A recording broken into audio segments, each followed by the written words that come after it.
अजीज़ दोस्तों नमस्कार। अजीज़ दोस्तों,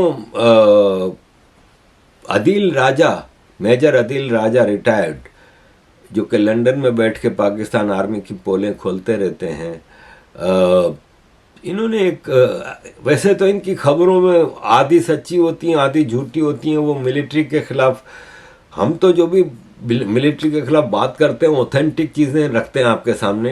ये नहीं है कि झूठी भी चीज़ें रखें, ये अक्सर झूठी चीज़ें भी रखते हैं। अब आई डोंट नो इन्होंने नक्शे वक्शे के साथ ये पेश किया है कि इंडियन एयरफोर्स के प्लेन जो हैं वो पाकिस्तान में दाखिल हो चुके हैं और ट्रांसपोंडर्स के साथ, और ये रॉ का अप्रूव्ड प्लान है जो कि जनरल आसिम, पाकिस्तान के आर्मी चीफ की मदद से हुआ है। और आसिम ने इनको इजाज़त दी है कि आप इधर आके खालिस्तानी और कश्मीर के जो टेररिस्ट हैं इनको आप यहाँ से ख़त्म कर दें या उठा लें। ये मिस एडवेंचर है, पता नहीं क्या है।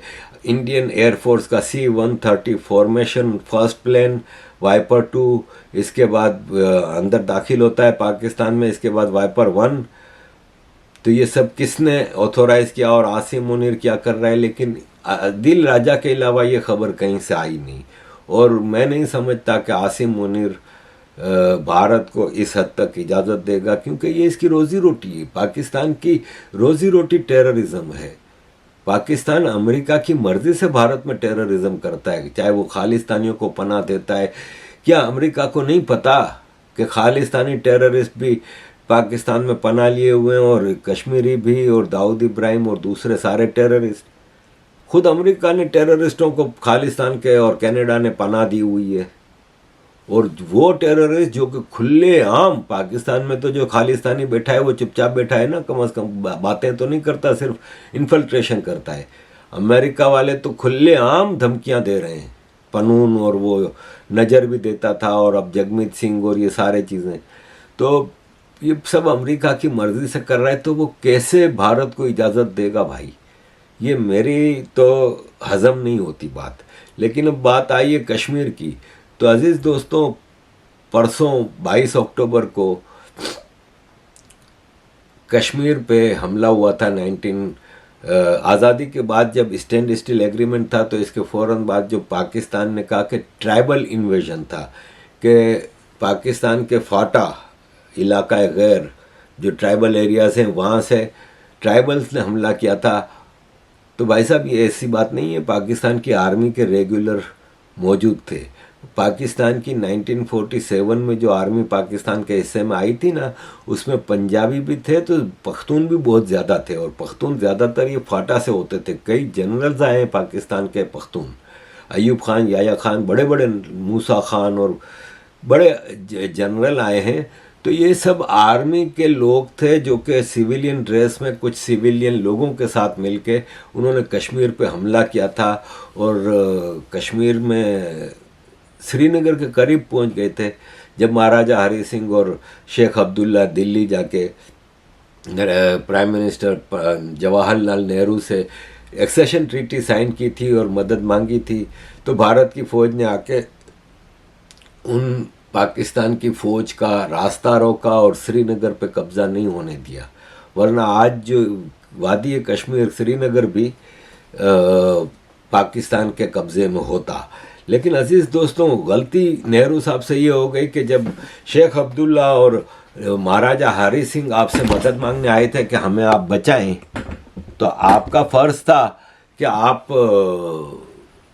पाकिस्तान को निकालते हैं गिलगित बल्तिस्तान और जो जम्मू का इलाका जो आज POJ के कहलाता है उससे निकालते। लेकिन आपने तो यूनाइटेड नेशंस चले गए। आपका यूनाइटेड नेशंस जाना बनता ही नहीं था। आपको उस वक्त हमला करके पाकिस्तान की फ़ौज को पीछे भेजना चाहिए था। पाकिस्तान के पास तो उस वक्त अपने सिविल सर्वेंट और फौजियों को तनख्वाह देने के भी पैसे नहीं थे। ये निज़ाम हैदराबाद भेजता था पैसे, निज़ाम हैदराबाद के पैसे से सैलरीज जाती थी। इनके पास तो टूटी फूटी फौज और हथियार आए थे। भारत तो फिर एक इस्टेब्लिश्ड कंट्री था, भारत के पास हथियार भी थे, फौज भी थी, रिसोर्सेज भी थे, सब कुछ था। आपका फर्ज था कि आप ये मसला ख़त्म करते, और आज जम्मू कश्मीर नाम का इशू कोई होता नहीं, पाकिस्तान के कब्ज़े में ना होता। जो जम्मू का ख़ास तौर पाकिस्तान के पास जो POJK है वो जम्मू का इलाका है, तो वो जम्मू और गिलगित बल्तिस्तान आज़ाद होते। अब बात हो रही है कि हम वापस ले लेंगे POK, हम वापस ले लेंगे गिलगित बल्तिस्तान। अब चीज़ें इतनी आसान हैं नहीं। हमारे एक दोस्त हैं अमजद अयूब मिर्ज़ा साहब, जो कि काफ़ी आदिल राजा की तरह ये भी काफ़ी बातें करते हैं, और हर चीज़ प्रैक्टिकल नहीं होती। हम भी भारत की सरकार से बातें अपनी वीडियो में मशवरे देते हैं ना, लेकिन वो सरकार है भाई, दुनिया की सबसे बड़ी डेमोक्रेसी, दुनिया की सबसे पॉपुलेटेड कंट्री की सरकार है। हमसे बहुत अच्छी तरह जानते हैं ना चीज़ों को वो। तो मैं ये कहूँ कि जी वो मेरे कहने पे अमल नहीं करते। उन्होंने अभी ऐलान किया कि मैं रिटायर हो रहा हूँ, मैं ख़त्म कर रहा हूँ पॉलिटिकल लाइफ अपनी, और अब मैं आइंदा ये बात नहीं करूँगा, ये वो। तो भारत के हमदर्द लोग हैं, जैसे हमसे भी वो करते हैं, तो उन्होंने कहा भाई क्यों, क्या ये वो। बोले मेरी बात नहीं मानते भारत। 28 सीटें या पता नहीं 48 सीटें जो POJK की हैं, वो भी आप अगर कश्मीर में इलेक्ट करवाते इलेक्शन में, तो नेशनल कॉन्फ्रेंस की अब्दुल्ला ख़ानदान की मेजॉरिटी नहीं आती। ये प्रैक्टिकली बातें नहीं होती। उनको ये है कि वो खुद इलेक्ट हो जाएंगे ना, क्योंकि वो 28 सीटें POJK की हैं, गिलगित बल्तिस्तान और POJK की। तो अब पाकिस्तान के कब्जे में जो POJK और गिलगित बल्तिस्तान है, उसके तो मेंबर इलेक्शन में नहीं आएंगे ना, पाकिस्तान आने नहीं देगा। तो जो बाहर बैठे हैं उनको आप इलेक्ट करा के भारत में नेशनलिटी देंगे और ये सब करेंगे, तो ये चीज़ें प्रैक्टिकली पॉसिबल नहीं होती। अमजद मिर्ज़ा साहब कहते हैं कि मेरी बात पे अमल करो, तो ऐसी चीज़ें नहीं होती।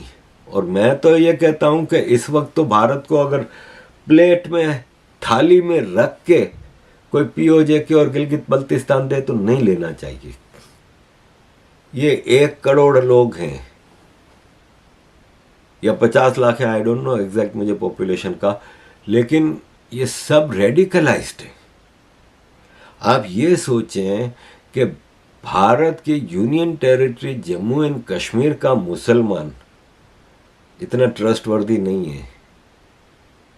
आज भी अभी इलेक्शन के दौरान किसकी मैंने वीडियो भी लगाई थी, जिसने कहा था कि आप लून की जो इलेक्शन में हारा है, उसने कहा था कि हम तो यहाँ पे श्रीनगर में या वादी में कश्मीरी जितने भी होते हैं पैदा होते ही हमारे कान में पाकिस्तान पाकिस्तान डाला जाता है, हम पहले मुसलमान फिर पाकिस्तानी होते हैं।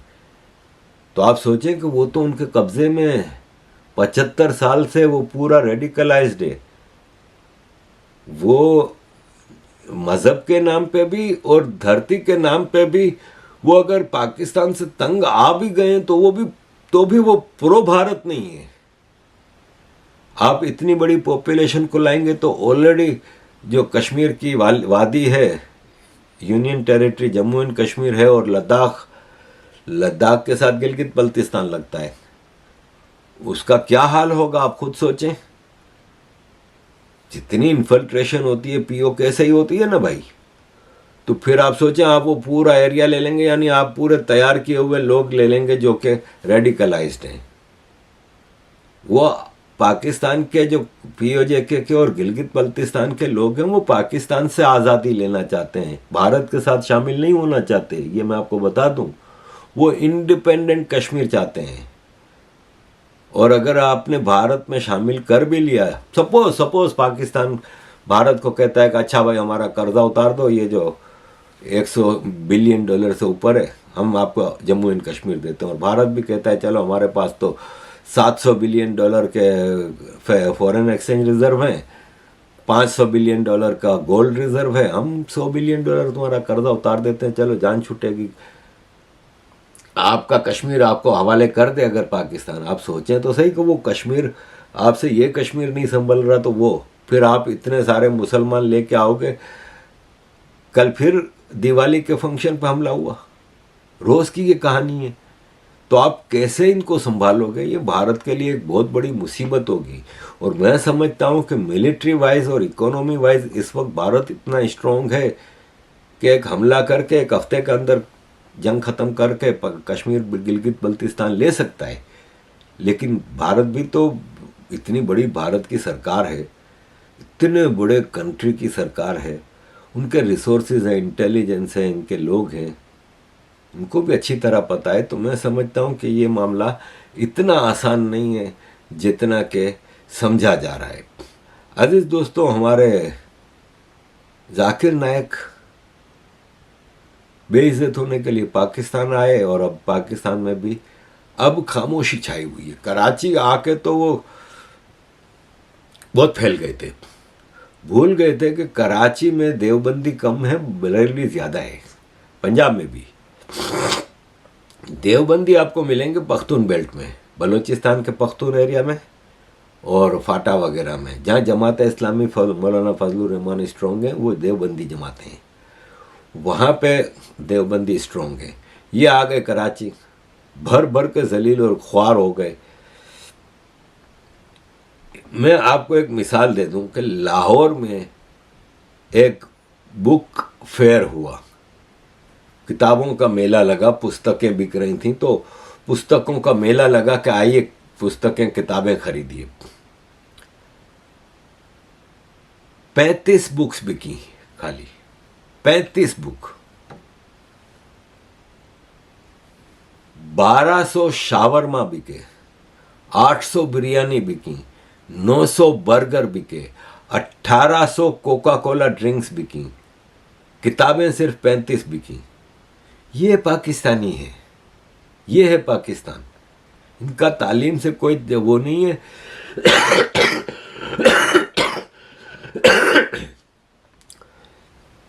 आजीज दोस्तों, जाकिर नायक ने कहा कि यूट्यूब की इनकम हराम है, इसलिए कि इसमें बीच में वीडियो के दौरान ऐड लगती हैं जिसमें लड़कियां नजर आती हैं। तो हमारे अंसार अब्बासी हैं, उन्होंने अपना यूट्यूब चैनल डीमोनेटाइज कर दिया। हराम है ये। भाई साहब, ये अंसार अब्बासी अपनी सारी दौलत भी खैरात कर दें तो अच्छा है, क्योंकि वो सब हराम है। क्योंकि अंसार अब्बासी आज यूट्यूब चला रहे हैं, इससे पहले तो 20 साल से एंकर थे टीवी पे। तो टीवी पे भी तो ऐड में लड़कियां आती हैं ना, क्या टीवी पे ऐड नहीं चलते क्या? ये जो टॉक शोज होते हैं पॉलिटिकल, उनमें बीच में ब्रेक में ऐड नहीं चलती क्या? लड़कियां नहीं आती क्या? तो फिर वो भी तो हराम हुई ना इस कॉन्सेप्ट के हिसाब से। तो ये सब बकवास है, सब टोपी ड्रामा है, खुद सारे हराम खाते हैं। जाकिर नायक कपड़े गोरों के पहनता है, टाई पहनता है जो क्रॉस की निशानी है, चश्मे यूरोपियन यहूदियों के क्रिश्चियनों के बनाए हुए। ये भाई साहब मोबाइल यूज़ करता है, ये एरोप्लेन यूज़ करता है, ये सब क्या है? और ये सब मौलवियों के ड्रामे हैं। ये बरेलवियों के पीर फकीर सबसे बड़े, ये इलियास कादरी मट्टी के बर्तन में खाना खाता है, क्योंकि प्रोफेट मोहम्मद मट्टी के बर्तन में खाना खाते थे और इसके आगे खानों के ढेर लगे होते हैं। प्रोफेट मोहम्मद तो खजूर और रोटी खा लेते थे। जो हमने रिवायतें पढ़ी हैं तो उसमें प्रोफेट मोहम्मद का खाना तो सादा था, और ये भाई साहब जमीन पे बैठ के खाना खाते थे, क्योंकि प्रोफेट मोहम्मद। अब ये कुर्सी पे बैठ के खाना खाने लगे। किसी ने सवाल किया कि भाई क्यों? तो बोला मेरी टांगों में दर्द है, मुझे डॉक्टर ने कहा था, तो मैं मुफ्ती साहब से फतवा लेके आया हूँ। खुद सबसे ज़्यादा फतवे तो ये खुद देता है, दिखावा। चलो मान लिया कि टांगे में दर्द है, आप कुर्सी पे बैठे, आप 4 करोड़ की गाड़ी में घूमते हो भाई। प्रोफेट मोहम्मद तो ऊंट पे घूमते थे, खच्चर पे घूमते थे, आप तो 4 करोड़ की गाड़ी में घूमते हो, आपके चारों तरफ कैमरे लगे हुए हैं, आप मोबाइल में घूमते हो। हद है इन सबके ड्रामों की। अब कराची में तो इसकी दाल गली नहीं जाकिर नायक की।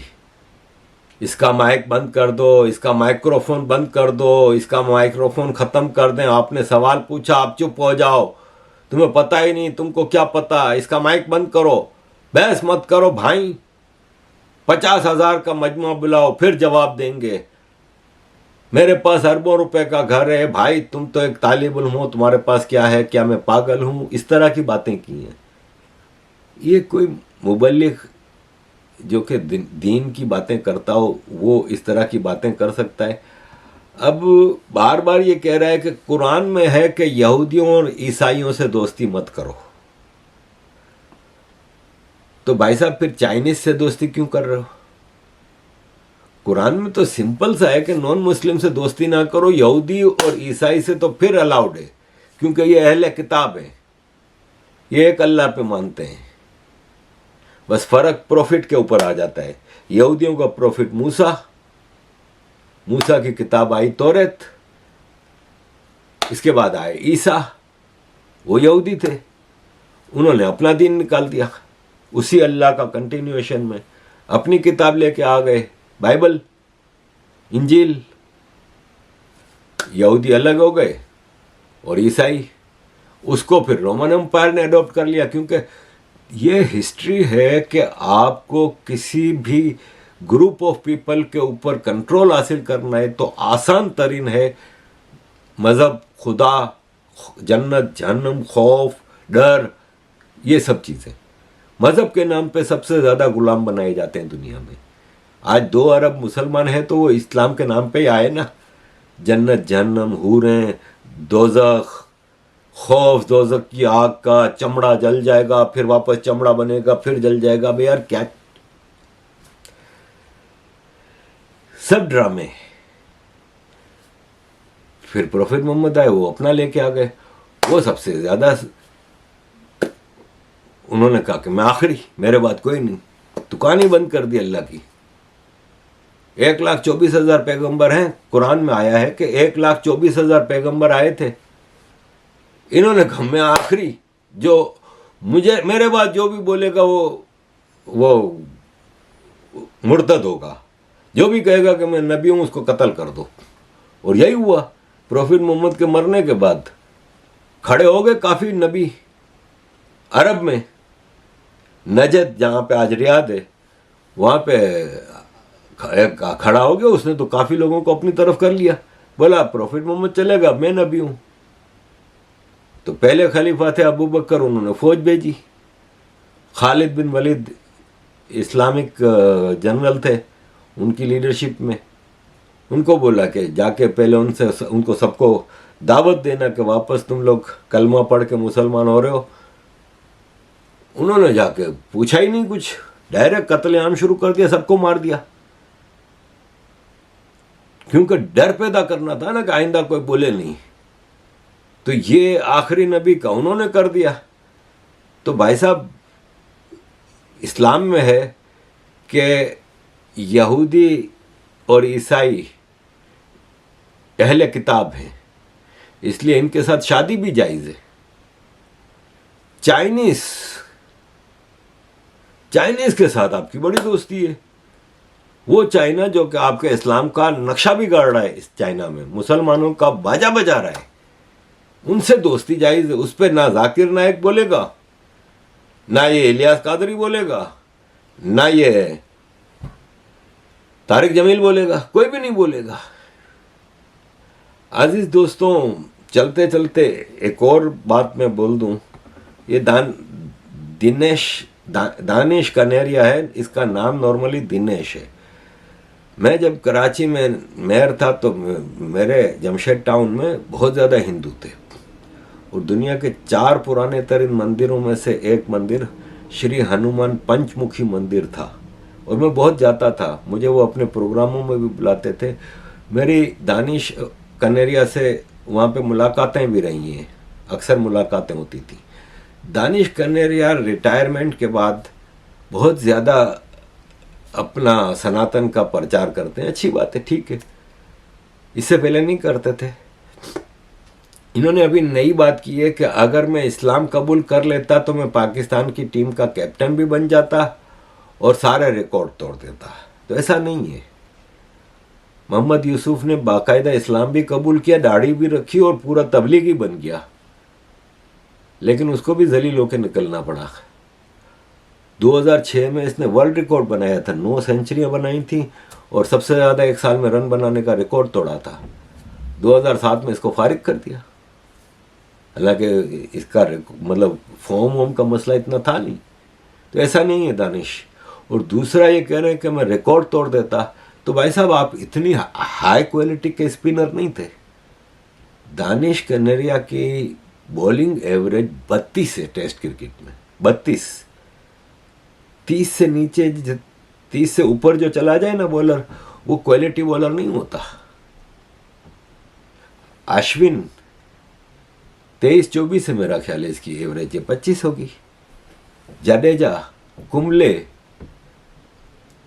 इसी तरह पाकिस्तान में मुश्ताक, सकलैन मुश्ताक, मुश्ताक अहमद, यासिर शाह, ये जो दूसरा था जो आजकल बरेलवी दाढ़ी रख के पगड़ी बांध के घूमता है, बहरहाल ये सब 30 से नीचे की एवरेज है। तो Danish was not such A quality bowler. उस वक्त पाकिस्तान में कोई खास स्पिनर था नहीं, तो इसका काम चल गया था। 32 की एवरेज टेस्ट क्रिकेट में बॉलर के लिए हाई क्वालिटी की नहीं होती, बी क्लास में आ जाता है, ए क्लास का नहीं होता। हैविंग सेड दैट, इसका मैच फिक्सिंग का मसला हुआ, इंग्लैंड में बैंड है ये, यहाँ काउंटी में हर साल काउंटी खेलता था, मैच फिक्सिंग का मसला आया, बैन है।